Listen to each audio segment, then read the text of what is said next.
નમસ્કાર મિત્રો, આપણે આ એક ખેડૂત મિત્રને આપણી પ્રોડક્ટ આપેલી છે ખેતરની અંદર અને ઘઉં વાયેલા છે એમની મુલાકાત આપણે લઈએ. બરાબર. શું નામ આપનું? વિનુભાઈ ખેમાભાઈ વણકર, ગામ ગઢોડા, તાલુકો હિંમતનગર. હિંમતનગર.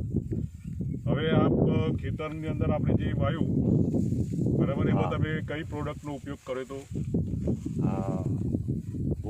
ભૂવસ્ત્ર, પછી ગ્રો મેજિક, બરાબર, પછી ઓલિવ અને એમઆઈ સ્પ્રે, આ 4 વસ્તુનો ઉપયોગ કર્યો. બરાબર. એ આખા ખેતરની અંદર તમે ઉપયોગ કર્યો તો? બરાબર. હા, બીજું કંઈ નહીં ખેતરની અંદર. બરાબર. આમાં ખાલી 4 વસ્તુનો જ ઉપયોગ કર્યો છે જે તમે આ પ્રોડક્ટ આપી છે. અને બાજુવાળામાં યુરિયા ખાતરનો ઉપયોગ કરેલો છે. બરાબર. બરાબર છે. 2 ભાગ છે મારા ખેતરના. એમાં અડધો ભાગ આ બાજુ આ તમે આપ્યું છે પ્રોડક્ટ એ, અને પેલી બાજુ યુરિયા ખાતર વાળું.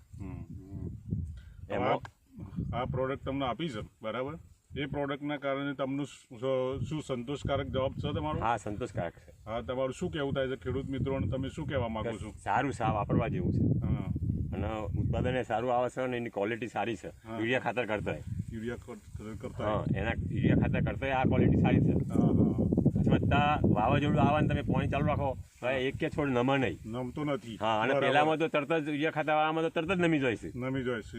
બીજું ઘઉંમાં બીજું કોઈ તમને શું ફરક લાગ્યો? અને ઘઉંનું એની ક્વોલિટી સારી છે, વજનમાં સારા છે. બરાબર. એટલે આ વાપર્યા જેવું જ છે. હવે આપણે એક કામ કરીએ, આપણે જે પ્રોડક્ટ આપેલી છે એ ઘઉંની ઊંબી લઈને આપણે એના ઘઉં કાઢીએ. બરાબર. હા, બરાબર. હા, તો 2-3 ઊંબી તમે લો અને એ ઊંબીનું તમે કરો.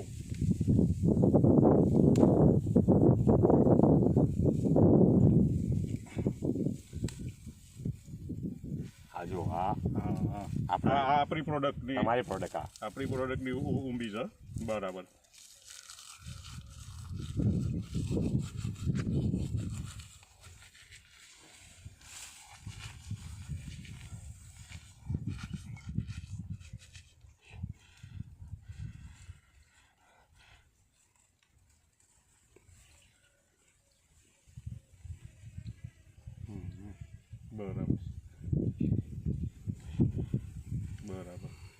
હવે પેલા લઈ લો હાથમાં.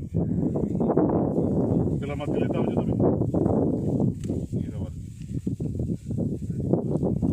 મિત્રો, આપણે જોઈ શકો છો કે આપણી જે પ્રોડક્ટ ઉપયોગ કરવામાં આવેલ છે, જે આપણે ખેતરમાં ઊભા છીએ તેની 3 ઊંબી લીધેલી છે અને એમાંથી આપણે ઘઉં કાઢીને જોઈએ છીએ તો આપણને ખબર પડે કે ખેડૂત મિત્ર અથવા તો આપણને બી સંતોષ થાય કે કેવું રિઝલ્ટ આપણી પ્રોડક્ટમાં કેટલો પાવર છે. બાજુમાં યુરિયા આ તમે જોઈ રહ્યા છો, એમાં યુરિયા અને ડીએપીથી ઘઉં પકવેલા છે, તો એનું રિઝલ્ટ બી આપણે જોવાના છીએ.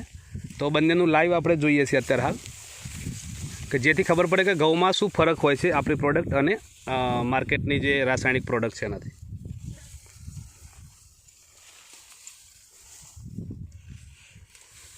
ઓકે મિત્રો, આ યુરિયા ખાતરવાળા ઘઉંની ઊંબીનો ઉપયોગ કરીએ છીએ. અને મિત્રો ખાસ કે આ જે વિનુભાઈએ માન લો કે આ જે ખેતરમાં પ્રોડક્ટ આપણી ઉપયોગ કરી તો એક પણ પ્રકારનું કોઈ પણ કેમિકલવાળું એટલે કે રાસાયણિક ખાતર ઉપયોગ કરેલ નથી, છતાં બી એ પ્રકારનું રિઝલ્ટ તમે જોઈ શકો છો.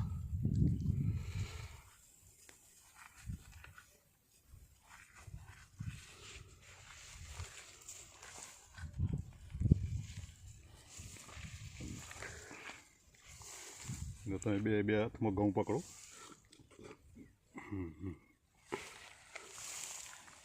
હવે મિત્રો, આ જે ઘઉં આપણે જોઈ રહ્યા છીએ એ ઘઉં ઓર્ગેનિક ના છે અને આ યુરિયા ખાતરવાળા ઘઉં છે. આ યુરિયા ખાતરની અંદર કાળી ડાઘી પડી ગયેલી દેખાય છે. આમાં એક પણ ઘઉંમાં એ સ્પષ્ટ એ દેખાતું નથી.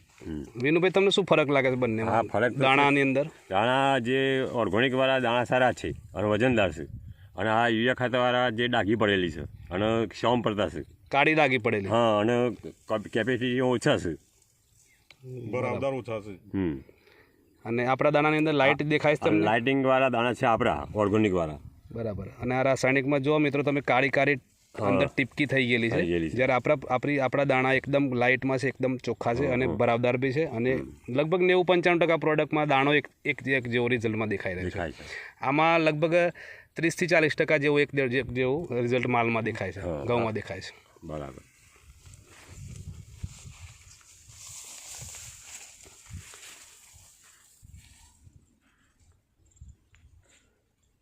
ચલો, તમે અમારી મુલાકાત લીધી બરાબર. એ તમારો ખૂબ ખૂબ આભાર. હવે તમે ખેડૂત મિત્રોને શું કહેવા માંગો છો? મારું એટલું કહેવું છે કે આ જે ઓર્ગેનિક જે ખાતર છે એ જ વાપરવો પડે, એ જ વાપરવા જોઈએ. કેમિકલવાળા બંધ કરવો જોઈએ. બરાબર. ચલો, તમારો ખૂબ ખૂબ આભાર.